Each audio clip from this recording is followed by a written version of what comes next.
I'm sorry to interrupt some great conversations. I'm Dan Gibbons from the City Club of Chicago. On behalf of our Board of Governors, welcome to City Club of Chicago. We're joined today by our chairwoman, Jackie Robinson-Ivy, who you heard from a little bit earlier. Thank you, Jackie. We have such an amazing group of people, and I'm just going to go through this. Well, first of all, what a sellout. Thank you, Commissioner Gaynor and Jessica and our panel. Quite a draw, hence all of the seating arrangements, but it looks like everybody found a seat. Thank you for working with us on that. And we couldn't do all this without our sponsors. So I'm just going to go through, and we can applaud at the end if you don't mind. Aon, of course, Chicago Neighborhood Initiatives, Cook County Land Bank Authority, Loop Capital Markets, McLaurin Development Partners, the Obama Foundation, Rise Strategy Group, very helpful here, a Gergon Group, IFF, Neighborhood Housing Services of Chicago, and Northern Trust, and of course Related Midwest. Thank you very much.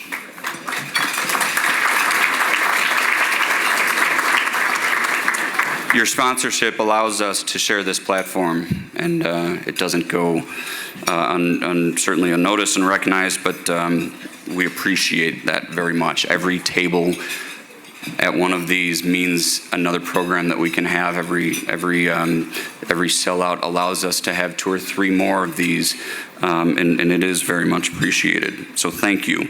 And what else is really appreciated? City Club, as so many of you know, there's so many familiar faces here, many who I'll mention right now, but we bring together the best of the best in Chicago, and it's from elected officials to philanthropists to business leaders, nonprofit leaders, and of course government employees and commissioners and the like. So I'm going to attempt to do this without, again, applause if we could until the end.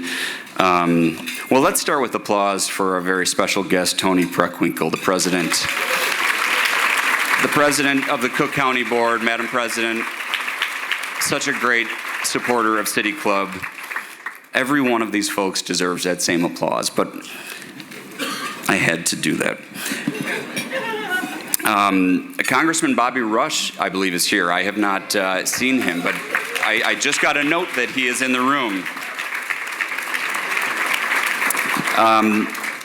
A few city council members are here, hopefully not a quorum.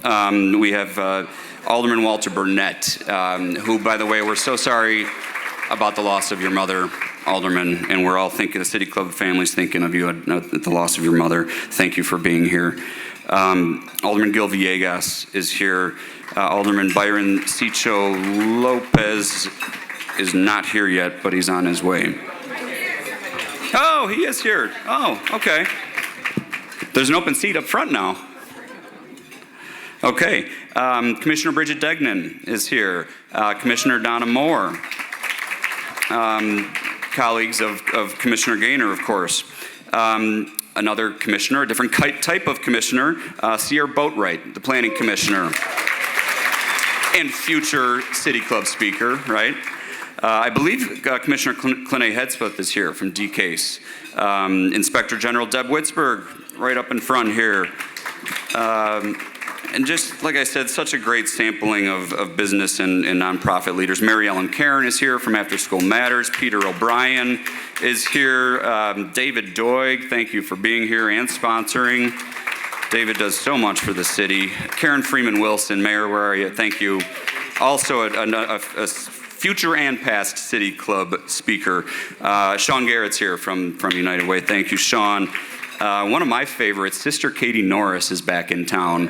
Sister Katie is back at what we'll know as the Yaya's table, which is another explanation for later.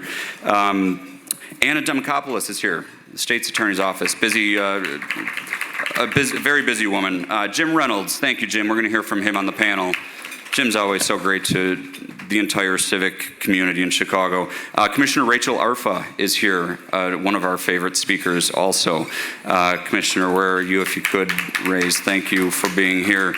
I'm sure I missed a few people, but there are also a few people I wouldn't be here without. My parents are here, Tom and Kathy Gibbons, and their friends Fran Casey and the Velasas. I think Commissioner Gaynor would say the same. Both of us would not be here with this crew. And of course, the Gaynor family and Jerry Gaynor and her sisters. I said the Yayas because those are our mothers and their friends, and you know you're doing something right when you have a quorum of the Yayas at your event. So I'm very proud of what we're doing here, and the fact that they decided to show up. I think it's for Bridget, though, not so much for me. Thank you for indulging me in that. We've got a great program, a number of speakers. Commissioner Gaynor is going to introduce the panel. I didn't introduce them intentionally because she knows them all so much better, and we'll add some commentary. But we do also have hopefully time for questions at the end. So if you, I'll have a mic here, and I may be able to get some from the audience, or if you want to write them out, you can pass them on up. And let's look forward to a great discussion. Thanks for being here at City Club. I'd now like to introduce Cook County Commissioner, who really doesn't need much of an introduction. I think everyone in this room knows her very well. Bridget Gaynor, an incredible public servant, a good friend of mine, and a good friend of the City Club. Commissioner Gaynor, thank you for putting this all together, and thank you for your remarks. Yeah. Thank you. I have the great pleasure of introducing our lead speaker today, Jessica Caffrey. So I'm going to say a few things and then bring her up here. Put these on to make all you old people feel better. So good afternoon, and thank you all for coming. It is great to see a room packed with people who are all so focused on moving Chicago forward. We sold out, as Danny said, and had a waiting list, which shows you that even in difficult moments, this is a community that shows up for one another. So part of that community is my fellow elected officials, and I know that Dan introduced them, but I do really want to call out my colleagues on the board, Donna Miller and Bridget Degnan, and of course, President Preckwinkle, who has been on the path of community development since she started in politics many, many years ago. And I really want to appreciate all the developers in the room, the builders, the rehabbers, all those who see a vacant house, the possibility, hire a crew, buy materials, rehab to perfection, sell to a homeowner who buys then materials to decorate the house and then pays taxes, and ultimately transforms that vacant house into a vibrant neighbor. And a point of pride, there is over $56 million in taxes from land bank generated properties and counting. Thank you. So, the land bank started after the financial crisis, which I don't need to tell anyone in this room about because we all lived it. And most of us, including my 4 fellow panelists, know it over a lifetime since all of us grew up in Chicago. South Side, West Side, and long before 2008, saw redlining, white flight, contract buying, and tax sales that left some neighborhoods holding the bag on disinvestment. And then the 90s, which used blight removal to put the problem out of sight and out of mind. And I'm going to call out President Preckwinkle again here because she is one of the few who during that time really pushed back on demolition as a solution and insisted on building. And that is what we are here to talk about today, a solution that's building. Building with local developers, sweat equity, eager home buyers, all of them true believers in Chicago. And even the chaos in Washington cannot touch the trajectory of this development with the land bank. You could bring all the Doge chainsaws you want, but we are a house built of brick. Yes. Because after the taxes generated by formerly vacant land bank properties, the land bank is a net financial contributor to the city, the county, and municipalities. We leverage the strength in our city to create wealth, new life, and opportunity. But you cannot do that without leadership. And today I have the great pleasure of introducing the woman who leads the land bank with vision, purpose, and tenacity, Jessica Caffrey. So, hold on, I'm not done. You cannot do the job she does with only expertise, though she has decades of real estate expertise.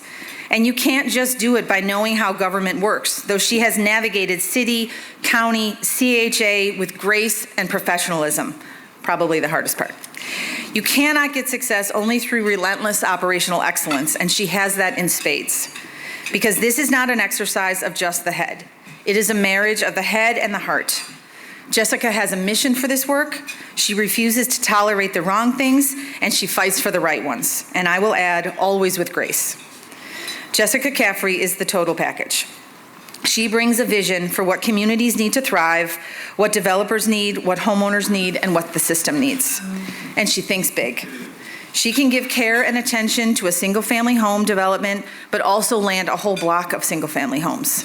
She can help small businesses thrive while also steering whole commercial and industrial developments. Jessica has transformed the operations of the land bank, and we are all fortunate beneficiaries. So I am deeply grateful as a resident of this city that she gives all her gifts to us. Jessica Caffrey.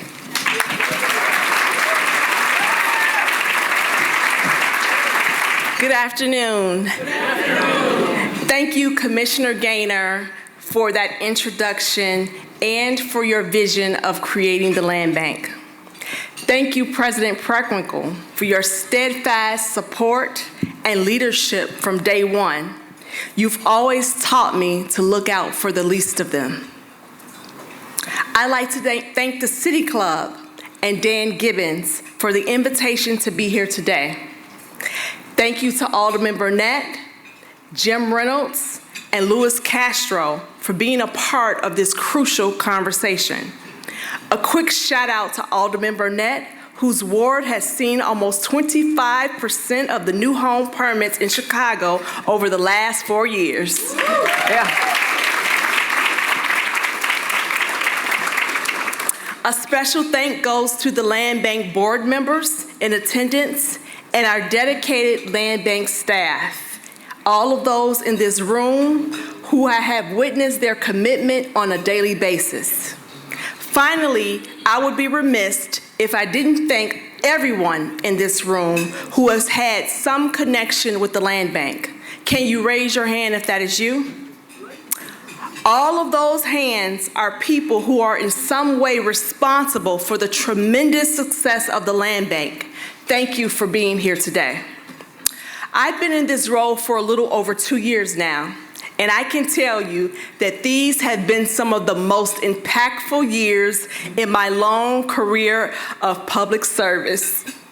From the beginning, the vision was of a land bank that could remove red tape by clearing title and liens, giving small developers the ability to purchase properties, rehab them, and turn their communities around. That model, plus a commitment to operational excellence, has made the land bank a success. Last year, we completed a 10-year economic impact report to quantify our success. It found that the land bank generated $371 million in direct economic impact since its inception. That includes tax revenue, jobs, and impact from our partners in the construction and real estate industry. Part of that $58.1 million in property tax revenue from the county was from properties that were previously generating nothing. That's also indirect impact, which is from things like stabilizing the tax base. Because every time someone develops a property from the land bank, that increases the values of the other properties in the neighborhood. Those increased values plus the created wealth add up to $1.44 billion in indirect impact. So that means our total economic impact over the first 10 years is about $1.8 billion.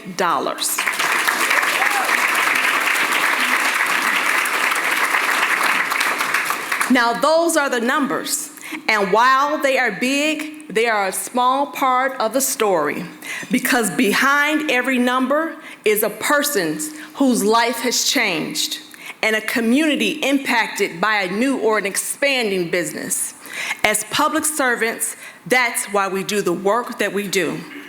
I want to tell you a few of those stories to bring those numbers to light. In September, the Land Bank celebrated its 2000 rehabbed property, a home in Auburn, Gresham. This home was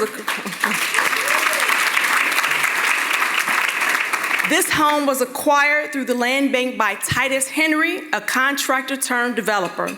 He bought the property, secured financing, and transformed this house. In the process, he created jobs for several tradespeople, and even mentored young people through a partnership with Metropolitan Planning Services.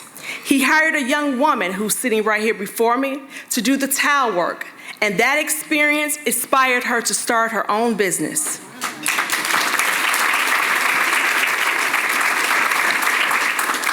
As soon as the house was done, Titus sold it to Jeffrey Green, a CPS teacher and a first-time home buyer. Jeff fell in love with the house, and when he saw it, he wasn't sure that he would be able to afford it. But thanks to the equity fund created by President Preckwinkle, we were able to offer him up to $20,000 in purchase assistance of this new home, and now it's his.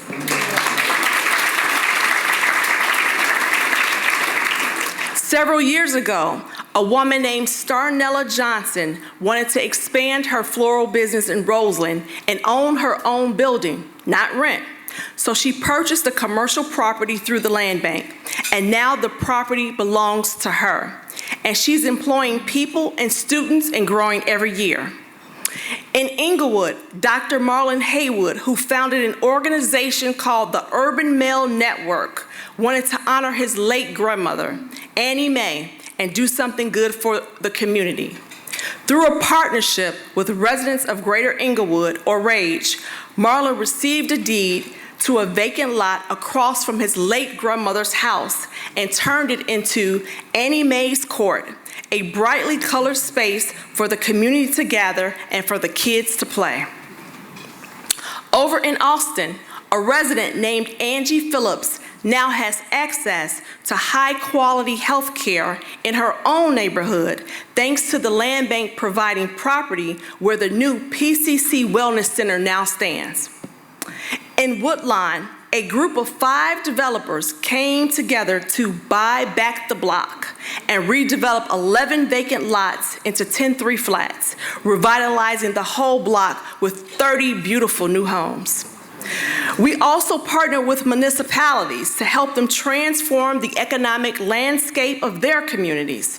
For example, in Bellwood, we facilitated the sale of 25 vacant lots for new construction that were previously generating no tax revenue.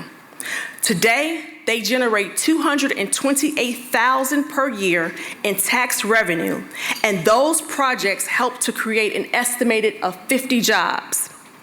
And we can't forget our vendors like Clean Slate and CareCare, a workforce development program that creates job opportunities for returning citizens.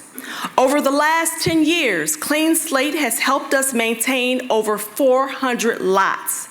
They've become our biggest vendor, and their work with us has created 250 jobs for returning citizens like Sam Lovett, who started with Clean Slate in 2017, and he is now the Senior Manager of Business Operations. You'll hear from Louis Castro in a few minutes about the Land Bank, how it has impacted his life as well. Now, these are the real results of our work. And when I tell you there are thousands more stories like this, I mean it literally.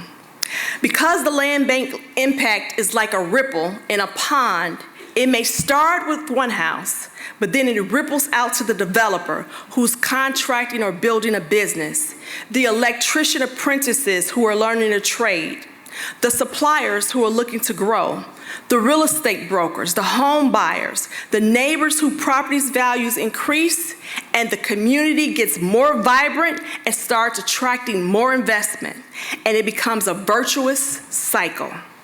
These stories show how revitalizing one property can lead to broader economic growth, increased property values, and a more vibrant community. Even as we've been reflecting on the past decade, we're also looking ahead. Our county continues to face challenges from housing affordability and commercial vacancy to persistent economic inequities that demand innovative solutions. And just like the land bank was innovative 12 years ago, we intend to maintain that legacy. So today, I want to share our vision for the future and what we're focused on for 2025. Then we'll move on to our conversation with our panel. First, our goal is to continue expanding naturally affordable home ownership and wealth creation. One of the ways we do that is providing more simultaneous opportunities to those developers who have the capacity to do more. We will also seek remediation funding for some of our more challenging properties. We can also link developers and business owners to the Cook County Department Bureau of Economic Development for tax incentive programs for vacant commercial and industrial properties that can help reduce the property taxes by lowering the assessments from 25% to 10% for a number of years. In addition, with the Bureau of Economic Development, we can link buyers to our suburban land properties for grants on technical assistance on community gardens, public art, and more.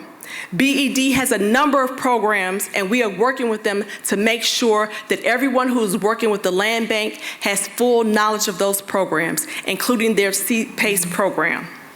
Our work has already revolutionized the way the county once dealt with abandoned properties, and we look forward to continuing improving in that area.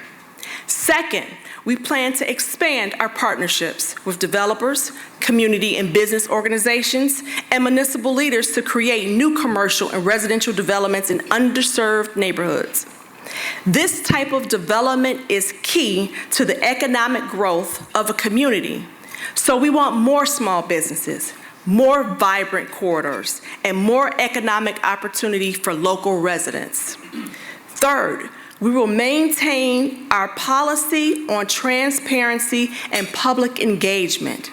Part of what makes the land bank work exceptionally is that we are so accessible to the public. We have an online portal, we conduct public outreach, and we are active on social media. Later this year, we'll hold our 4th home giveaway, which has been a great way for the public to get involved and respond to the RFP for the redevelopment of a property. We hold regular seminars that teach aspiring developers how to work with us. In fact, our next event is coming up on Friday, March 14th. And anyone who wants to learn how to acquire and rehab properties with resources that support commercial and industrial property through the land bank, please attend. This is great for someone who wants to expand their business. You can use the QR code to sign up. Fourth and finally, we will continue to optimize our inventory strategy to grow in a sustainable way that ensures a long future. But as I mentioned above, the land bank is an ecosystem, and we all need parts of that ecosystem working together to achieve maximum impact. We need all of you in this room, whether you're a policymaker, a developer, a community leader, or a small business owner, to partner with us. So here's what you can do. If you're a policymaker or an elected official, please continue to help us to remove the barriers to investment and support policies that drive equitable development. If you're a community leader, join us in making sure these properties benefit from the people who need them the most. If you're a developer, take on a new project, turn a vacant lot into a home. If you are a CDFI, please work with our developers, fund their projects.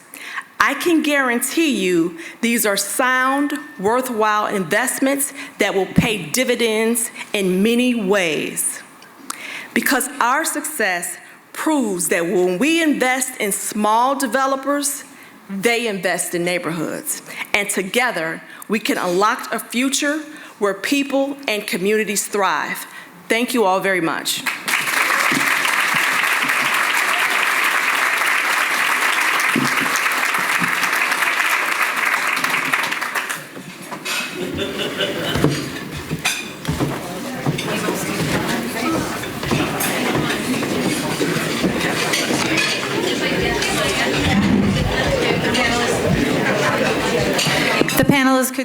could come join us, I'd like to introduce Jim Reynolds Jr., who is the founder and chairman, CEO of Loop Capital, and also an executive committee member of the Chicago Community Trust.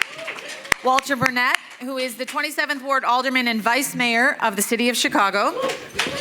And Luis Castro, who is the owner of L&MC Investments.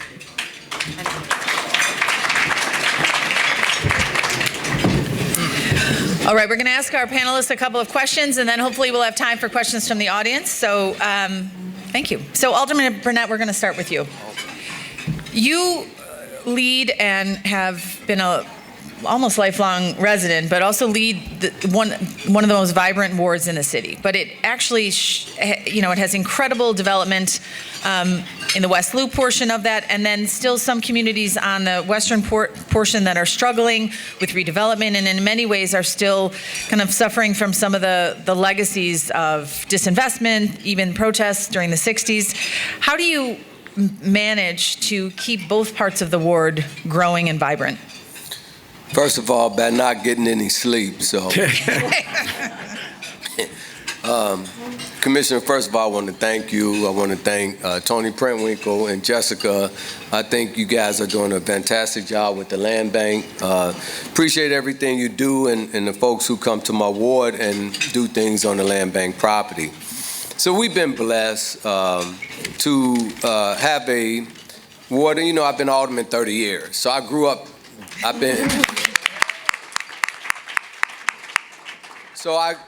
But when I started, the West Loop was Skid Row. Yeah. Cabrini Green was Cabrini Green. Henry Horner was Henry Horner. Rockwell was Rockwell. West Humboldt Park was West Humboldt Park. So, I always try to tell my colleagues that one of the things that really helped to get us started was priming the area with affordable housing. Because, without the government investing in the community, then no one else saw an opportunity to invest. So when we started priming the area with affordable housing, other small developers started seeing that. They started buying houses, started rehabbing, and things just went from there. So it has to start from somewhere. So, and we're very blessed today to have government to invest money. I think about in the 80s, over on LaSalle Street, on Dearborn Street, Presidential Towers, which I represented, they all got money from the federal government. I don't know if you all know that. Presidential Towers got money from the federal government, 1212 South Michigan, 750 North Dearborn. I can name a lot of streets in the Gold Coast, a lot of buildings in the Gold Coast. When the market was bad, they had a real estate crash, government came in and they held them up and they were able to build those buildings, and it attracted so many other developments to come to those areas. Well, that's what we've been doing over here. So even in the West Loop right now, you say 4 years ago, my permit started being over 25%. 4 years ago, what I did is I allowed development to happen on the north side of Lake Street. Then we came up with a thing where in Springfield, they came up with a thing where you can get tax credits, right?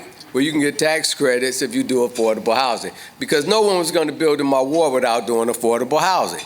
When they did the tax credits, I allowed for that zoning to come up. Everyone just started building. And as everyone started building, everyone else wanted to build. And they started coming from New York. They started coming from all over the country, building in those areas. And it grew, and it just started swelling up and going further west, going further south. And the thing is, you have to be accessible. You have to be there to work with people in order for those things to continue to happen. So we've just been blessed to work with people, being accessible, having standard ways of doing development in our ward. I'd be remiss if I did not mention the Department of Planning. And even before, I appreciate Sierra, but even before Sierra was there, Department of Planning made a thing where they met with me once a month for over 10 years. And they saw all the things coming, and we sat down, and former commissioner there, we sat down every month and we worked on these things. The city was working on these things, trying to help them to keep moving and keep going. A lot of folks don't think that the city care about development happening, but the city does. And a lot of people in the city work very hard to try to make sure these things happen and push them along. So these things don't happen in a vacuum by themselves. It don't just happen just with me. It happens with a lot of people that work for the city of Chicago to make these things happen. And now we're trying to do things in the city to make things a lot easier for folks to get permits, for folks to buy city property. There's bond issues out there because we know with the economy being as it is that folks need money from government in order to make things happen. So we've been trying to leverage our dollars to try to attract more people to the city of Chicago to do more development, not only in my ward. And I'm blessed now to be the vice mayor, so I can't just look at my ward, even though I'm still a little selfish, right? But at the same time, we look at the whole city now. So there's a lot of things going on with the Missing Middle. We got the green housing going on. We got a over $1 billion bond to go toward housing to invest in a lot of things throughout the city. And we're talking to some of those same small developers you all are talking to. Matter of fact, we kind of coordinate with each other. Some of these developments, we both get them money in order to make these things happen because we know, like for instance over in West Humboldt Park in my area, 11th District, one of the worst crime areas in the city of Chicago. I have houses over there going for $700,000 right now. A lot of people sleeping on that, and people are building and buying. And what we're doing with the public land, with Land Bank, with our land, is we're trying to fill in the other vacant lots with affordable housing so we can keep it a mixed community. So there's a lot of great things happening in the city that a lot of people aren't aware of, but there's a lot of development going on, and people even sleep on the fact that there's development going on where we may not see cranes, but there's buildings literally downtown where they're doing over 200 units where they're rehabbing a whole building, right? And those buildings count as development, count as construction, count as jobs. There's several of those that's going on downtown. And so there's a lot of development going on. There's been billions of dollars spent last year in the city of Chicago. Over 9,000 units of housing have been built last year. There's thousands of housing that's going to be built this year. And we can't take all the credit. The Land Bank is doing a lot too. So I just say everyone working together and believing in the city and recognizing the fact that things are coming, right? And you have to see them coming. And I'm going to tell you, and I sell my ward too, right? But I always tell people, the west side of my ward, we're surrounded by all these other, Wicker Park, Taylor Street, the medical district, West Loop, everything in that U is prime for development. East Garfield Park, West Humboldt Park, and people started to believe it. They started to developing, and like I say, houses are starting to go for $750,000. So. Thank you. So, the east side of a ward and the west side of a ward is kind of similar in some ways to downtown and neighborhoods. There's sometimes different stories. So, Jim, you built a business here. You started a business here almost 30 years also, closing in on that. And obviously a deep kind of commitment to the civic work, but many people may not know you also grew up in Englewood.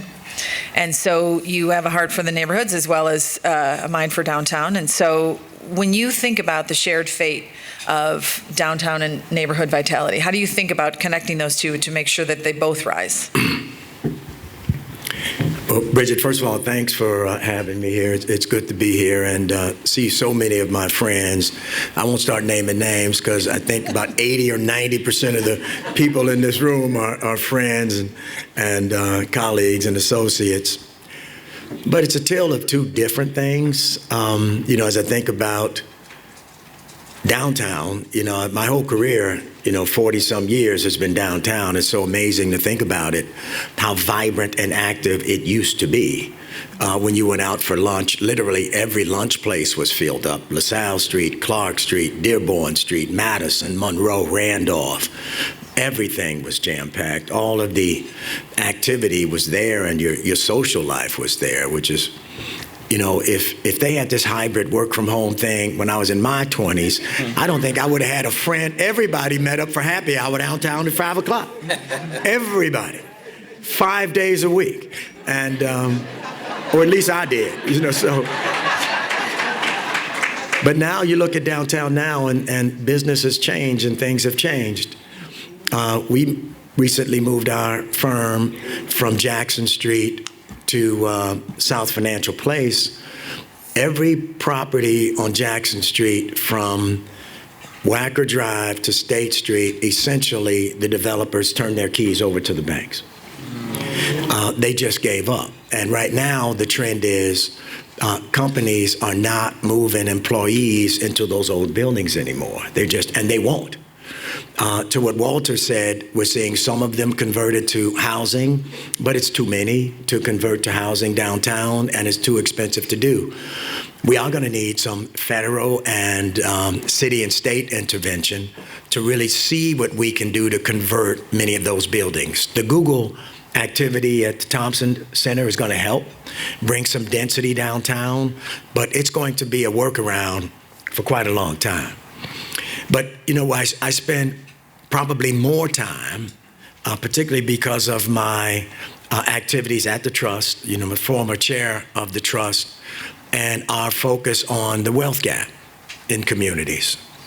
You know, coming from Inglewood at the time that I was there, living there, grade school, elementary, high school, you know, you saw vibrancy. I saw those communities in Inglewood and in South Shore when everybody worked and they were vibrant, and every basically available place on 63rd Street and 59th Street was filled up with a business.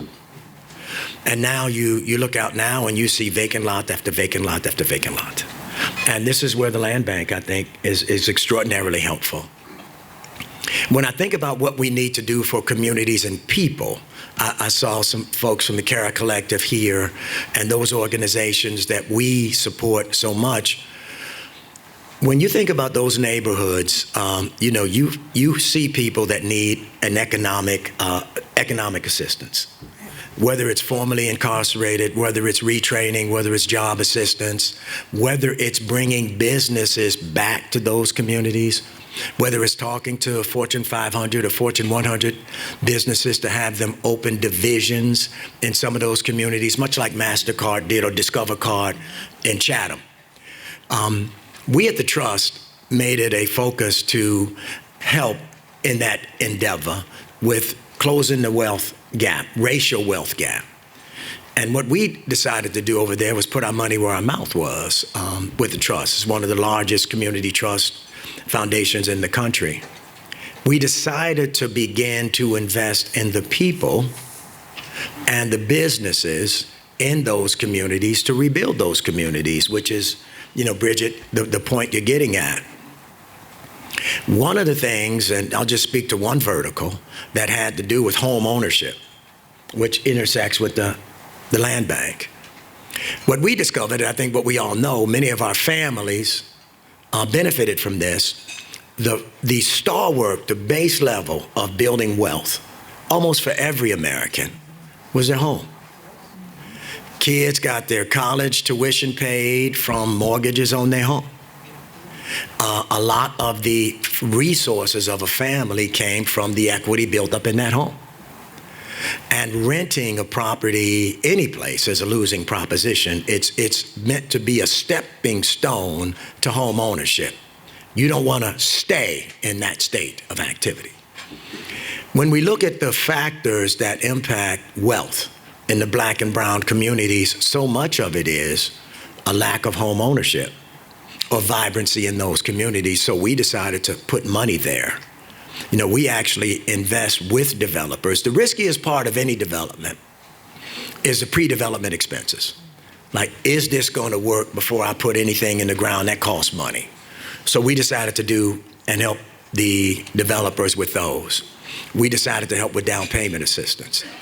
It was the trust with the land bank that worked to pass legislation that stopped speculators, hedge funds, and investment professionals stockpiling properties in communities, buying them off the tax rolls without having any intention whatsoever of developing them, but taking advantage of a little slight loophole called sale and error, that they can buy these properties for free see if they can flip them, and if they couldn't flip them, they got their money back with interest.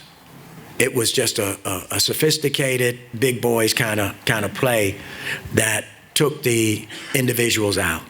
So Bridget, to complete the answer to your question, it takes a lot of investment in the communities to do what we need to do, and we need economic engines, but it starts with owning your own home and stabilizing the communities in that. So I'll stop there. Thank you. That was a great answer. I almost never want to interrupt someone who's talking about the scavenger sale and property tax reform. But going back to that base level, so Luis, one of the developers of the land bank and other places, you've developed all over the city, you've done different projects. Knowing that unit of single-family housing is the base to build a community, to build not only community wealth, but personal wealth. What does it take for someone like you to put all that risk out there? What does it take to be successful for a small developer, whether it's from the city or the county or the environment? But what does it take to be successful? First of all, wow, to be on the panel with these lovely people. First, I want to say thank you to President Pentwinkle, Commissioner Gaynor, Jessica, Alderman Burnett, Mr. Reynolds. Growing up, I was born in Humboldt Park, believe it or not, when it was Humboldt Park. Went to Logan Square, went to schools that were, you had to go outside the building into little houses that you're freezing in the winter, and they called it that was school. So being raised in poverty and to sit in a panel where I'm at right now, that is a blessing. So thank you all. Every single one of you. To answer your question, let's go to the scavenger sale, if I may. Starting there. Yes, you may.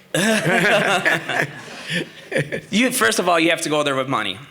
And so, as you said, you have the hedge funds, you have the big money people constantly bidding you out and just sitting on these properties.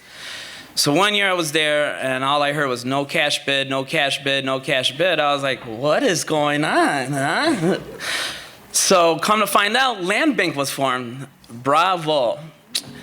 Bravo. For a small-time developer such as myself with no resources of fund, because if you get a scavenger property, you have to then find an attorney to clear up the title. So now your funds are held by the property that you purchased. Then you're dishing money into an attorney to prove up, clean title. It takes months, years, depending on the kind of the property it is. Small developers don't have that. We have to move our money, right? Then Land Bank had said, hey, we're going to clean up all the mess. And not only are we going to sell the property to you, we're going to sell it to you at a discounted price. Fantastic. And we're not going to give you no income limitation. We're going to help you guys see you through, and anything you guys need will be there for you. And that is what the Land Bank has done. And now 100% of my new construction business is Land Bank. I want to make that clear. I do not seek any land from MLS, from militaries. Everything I do is 100% Land Bank. And I've done affordable housing through the city of Chicago, and we all know the city of Chicago is fantastic. I love Chicago, but sometimes it's difficult and complicated to get through the process through the city. And I did one stage of affordable housing in Humboldt Park, and that's how I came across Burnett. And Burnett was like, I want you in my ward, Louis. I want you in my ward. I was like, Burnett, I'm small time. I don't have the funds. Just please give me some time. We'll figure it out. What I can say about Alderman Burnett is that he has been 100% fighting for me, advocating for me, without me even being in his ward. And guess what? I am 100% in his ward developing right now.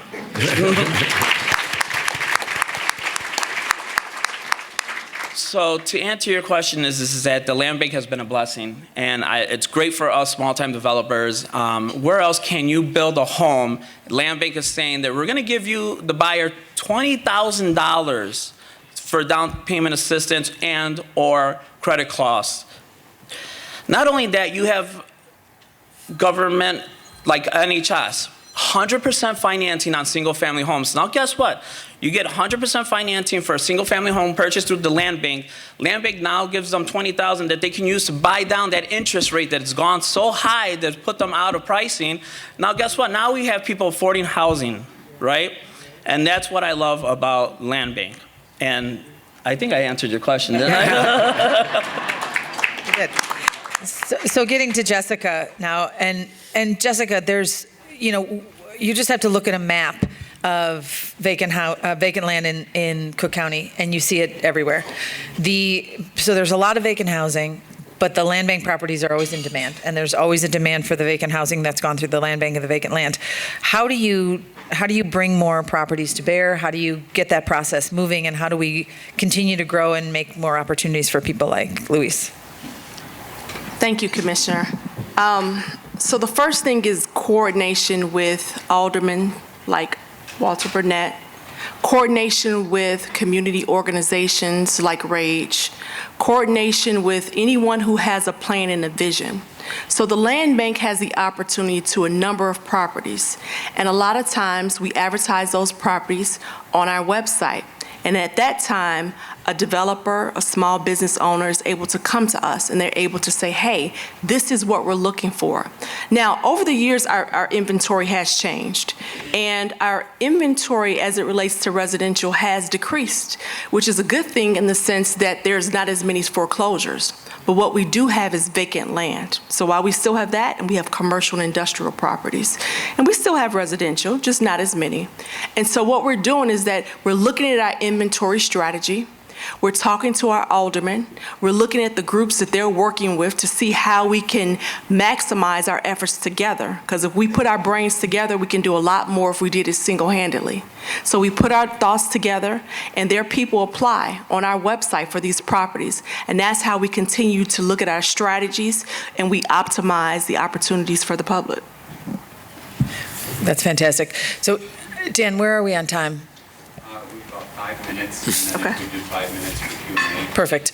So I'm gonna give Alderman Burnett one more question, which is, you're seeing development not just in your ward, which is an interesting kind of representation of all kinds of development, but also across the city in your role as vice mayor. What can we be doing better to facilitate more housing and more development and more building? And one of the things that Dave Dorick talks about a lot is repopulation of the communities that have really seen depopulation over the last 10 or so years. So I think that, I work with all of my community organizations. I think you need to work with the community organizations, and you need to help them to have a vision, which they do with the planning department. And you need to help them to fulfill the vision. A lot of it is finance, right? I mean, a lot of the holdup right now is finance. A lot of people can't get money for whatever reason, and that's not going to be forever. We've been through this before, but at the same time, you need to connect with all of the government agencies and organizations like the Trust. Everybody who's supporting these developments, you need to get with them to try to put a package together. You almost have to be like a rocket science with some of these things, because it's like you have like 20 different piles of money in order to make these affordable projects happen.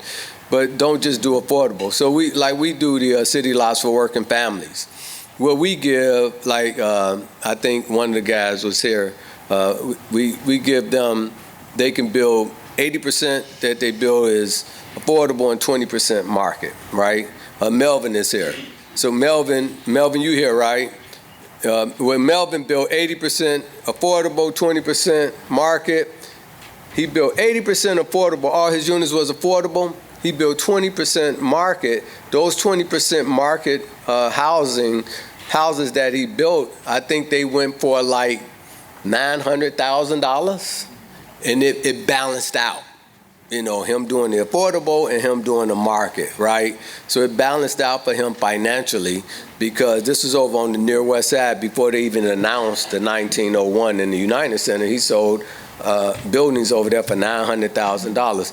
So you got to be able to creatively work with folks to let them know what the opportunities are. And sometimes you need people to show you where they are, and you have to see them. And don't just think because you see vacant land. When I was first talking about being an alderman, I was talking to a guy named George Dunn, and I was like, they gave us an opportunity. I see all this vacant land, Mr. Dunn, as an opportunity, right? I see vacant land as an opportunity. And wherever you see vacant land at, it's an opportunity. So whatever it is today, tomorrow is going to be worth more. So develop in those areas where you normally don't think about developing at, and create a market for yourself. You can create a market in these communities if you would invest in these communities, but also utilize all of the resources at your disposal.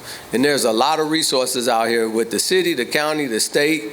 You know, everyone have resources. Utilize them all. You can put a package together and talk to folks like David Doig, who's a master, right? They know how to put packages together, of course, our planning commissioner, and work it. And if you work it, I mean, you can be successful. Thank you very much. Can I interrupt here and see if we have a couple questions? If you do have one, raise your hand. Your name, President Preckwinkle, has been mentioned a few times. You might have something. So I want to thank Commissioner Gaynor for bringing this panel to us, and of course Jessica for her good work. I just want to say something about Alderman Burnett. When I was in the City Council for 20 years, I tried to champion affordable housing. One of my great allies was Alderman Burnett. And what I always say is, you know, I was part of the loyal opposition, but he was one of the people who was an insider. And nonetheless, he was a consistent and vocal supporter of affordable housing when he had a lot more to lose to do that than I did. So I just want to thank him for that good work. Thank you. Does anyone else have any questions? I know our audience is very informed and involved. David, you've been through all sorts of these. Here's one over here. And then we'll hand it back over to you, Commissioner Gaynor, to wrap. No pressure. Hi, everybody. I'm Neil Harper. Jim, you mentioned the Color of Wealth report, which says the median black wealth in Chicago is $0, which means half of black Chicago has negative wealth. As you think about home ownership and development, and this is to all the panelists, is there any focus on single-family homes and how African Americans can acquire single-family homes as a way to shift that median black wealth in Chicago from 0 to a positive number? So that's a stat that we put out, and that's part of the data that we put together as we at the Trust. I don't think Andrea's here. Okay, she didn't make it. They when we decided to delve into actually helping developers develop some of this land, they reached out to us over the years because they just didn't have the funds to do the pre-development. We put some money out there with them as a grant, so they didn't have to pay it back. We actually also invest in home ownership with some of the individuals with the communities that we've selected. We are doing as much as we think we can, and there's more to do with getting funds in the hands of people to own housing. That's a dramatic statement when you look at the difference between wealth of the average white family and black or brown family basically being 0 to negative, with many people just going from paycheck to paycheck, with no equity any place in sight. And so we're addressing, and I'll just say a bigger picture about the Trust. You know, when I came on as chair, I came on just ahead of a woman named Helene Gale. And she's one of the most amazing leaders I think we've ever seen. We decided to tackle some serious issues in Chicago. We decided we weren't going to give $5,000 and $10,000 and $15,000, $20,000 to a bunch of organizations and just say you're getting along okay. We looked at some deep issues. Actually, I received an award recently, the Lincoln Leadership Prize, and in my speech, I said, I want to go to a maximum security prison to see what they do with the inmates in there. Because in my just anecdotal experience, I saw guys that would go in, men and women, 5, 10, 15, 20 years and come out with no skills, with no jobs. And just to think about how you can house these people 24 hours a day, 7 days a week, and decide you're not going to teach them anything or any skills when they come out just didn't make sense. So I decided to go. The police took me in there. It was a nice escort with them. And my whole board wanted to go with me. And we went to Pontiac, and we spent time with the inmates in Pontiac. The classrooms that they were in, what they did all day, what they ate, how they slept, what those cells were like. And it was an eye-opener to see what we need to do to revitalize some of those communities, and the skills and the training and the assets that we need for the formerly incarcerated that wind up coming back to a handful of communities. So it's a big question. It's a deep question that you ask in terms of attacking this racial wealth gap, but it's real, and home ownership is a big part of it. So Bridget, so proud of what you and Jessica are doing at the land bank, because the anchor of it all, even when you saw the pictures that we had up here, the smile on the face of the gentleman that bought that house, and also the gentleman that had accumulated the funds to buy that house and redo that house to sell. And so that's a self-perpetuating economic engine that we have to put in those communities and continue that. And so that's a lot of what we're doing at the Trust. And the racial wealth gap is a large part of it. Thanks very much. One more? Wrap up? All right, well, I just want to thank, obviously, the panelists, but really everyone in this room. You know, so many people here are leaning in every day, taking risks on things that may not make any sense if you looked at it on a balance sheet in the beginning, but end up being the thing that makes all the difference. So thanks, everybody. Have a wonderful day, and appreciate your support. Thank you. I'm going to mention two quick things before you head out. We do have 2 more programs coming up.